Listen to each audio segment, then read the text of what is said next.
How to add new pages on Microsoft Word. Hello everybody, welcome to another tutorial. In this video I'm going to be showing you guys how to easily add blank pages on Microsoft Word. But before we get started, make sure to head down below to give this video a like and subscribe to the channel.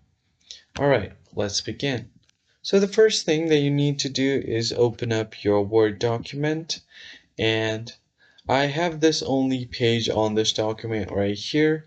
So if I want to add a page on top of this page, what I'm going to do is move my cursor on top. And from here, you want to head to the Insert tab, click on it, and here you have an option for a blank page. Click right here. So what this will do is insert a blank page on top of your existing page. So if I scroll up, as you can see, it has added a blank page right on top of my existing page. And if you want to add a blank page on the bottom, just move your cursor to the bottom and click on blank page, which will create a new blank page at the bottom. So one was created on top and one was created on the bottom.